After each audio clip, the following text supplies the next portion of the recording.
Hello बच्चों, let's read this question. Question says, यहाँ पर आपको दो स्टेटमेंट दिया, स्टेटमेंट वन और स्टेटमेंट टू। स्टेटमेंट वन में क्या बोला है कि जुवेनाइल कॉनिफर्स के केस में सीड प्रोडक्शन प्रोसेस जो है वो हैसन होता है by spraying ethylene on them.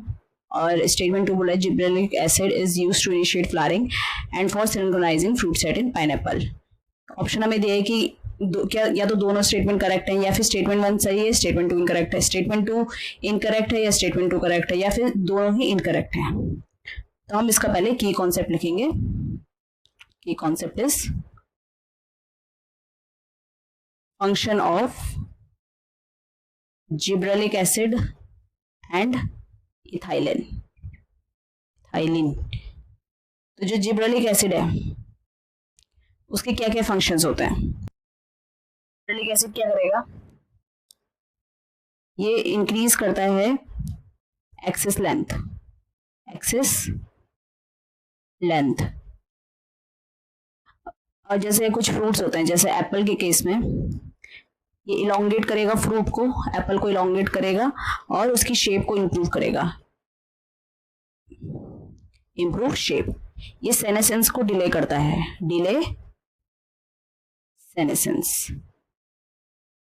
और उससे क्या होता है कि अगर हमें सेनेसेंस डिले कर दिया ना तो उसको हम काफी टाइम तक उसको ट्री में ही रख सकते हैं। तो उससे क्या होगा, इसका मार्केट पीरियड जो है वो एक्सटेंड हो जाएगा। Help in extending the market period. और ये क्या करता है कि जैसे माल्टिंग प्रोसेस को स्पीड अप करता है, speed up malting process in brewing industry. फिर अगर जैसे शुगर केन की क्रॉप है, शुगर केन की क्रॉप को अगर हम जिब्रेलिक एसिड से स्प्रे कर दें, ठीक है, इसको हम स्प्रे कर देंगे तो जो ये क्रॉप है उसका लेंथ इंक्रीज हो जाएगी, ठीक है, स्टेम लेंथ इंक्रीज हो गई। अगर स्टेम लेंथ इंक्रीज हो गई, अब जो शुगर केन है उसके अगर स्टेम लेंथ इंक्रीज हो गई तो उससे यील्ड भी इंक्रीज हो जाएगी। ऑब्वियस सी बात है, यील्ड इंक्रीज हो जाएगी। कितनी इंक्रीज होती है? अराउंड 20 टन पर एकड़, ठीक है। फिर क्या होता है कि अगर हम जैसे जुवेनाइल कॉनिफर्स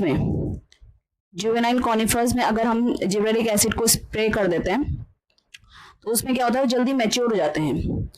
और मैच्योर हो जाएंगे तो उसमें सीड प्रोडक्शन भी हो जाती है, सीड प्रोडक्शन भी जल्दी जाएगी।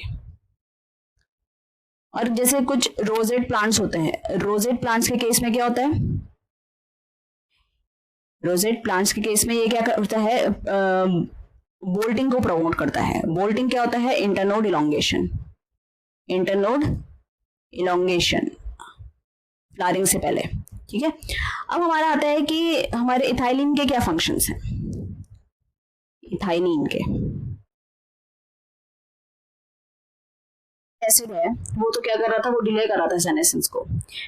इथाइलिन क्या करता है? सेनेसेंस को प्रमोट करता है, प्रमोट सेनेसेंस और एब्सिशन भी, and abscission of plant organs, specially आपके लीव्स और फ्लावर्स को। और ये किस में रोल प्ले करेगा? आपका फ्रूट राइपनिंग में। फिर फ्रूट राइपनिंग के दौरान ये रेस्पिरेशन रेट को इंक्रीज करता है, जिसको हम क्या बोलते हैं? Respiratory climactic. फिर ये सीड और बड डॉर्मेंसी को ब्रेक करता है, break seed and bud dormancy. और ये जर्मिनेशन को इनिशिएट करता है किसमें? पीनट सीड में और पोटैटो ट्यूबर्स में स्प्राउटिंग करता है। तो initiate germination in peanut seeds and sprouting of potato tubers.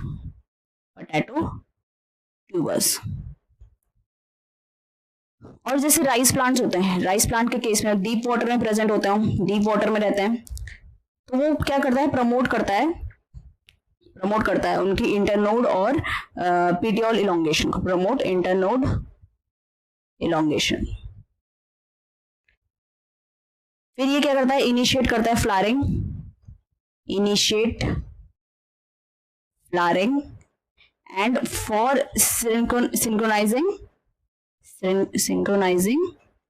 fruit set in pineapple. Fruit set in pineapple के केस में, और मैंगो के केस में फ्लावरिंग इंड्यूस करता है, इंड्यूस फ्लावरिंग इन मैंगो। अब आते हैं क्वेश्चन में। क्वेश्चन में हमसे बोला है कि जो जुवेनाइल कॉनिफर्स होता है इसमें सीड प्रोडक्शन जो होता है वो जल्दी जाता है अगर हम उसमें इथाइलिन स्प्रे करें। तो अभी हमने देखा था कि ये जो फंक्शन है ये किसका है, ये है जिब्रेलिक एसिड का, ना कि इथाइलिन का। तो ये वाला तो हमारा स्टेटमेंट गलत हो गया। फिर दूसरा देख लेते हैं, बोला कि gibberellic acid is used to initiate flowering and for synchronising fruit set in pineapple. अभी देखो हमने ये जो फंक्शन था ये हमने पढ़ा था इथाइलिन के केस में, ठीक है, कि ये फ्लावरिंग को इनिशिएट करता है और सिंक्रोनाइज करता है fruit set in case of pineapple. तो ये वाला ऑप्शन में हमारा गलत हो गया।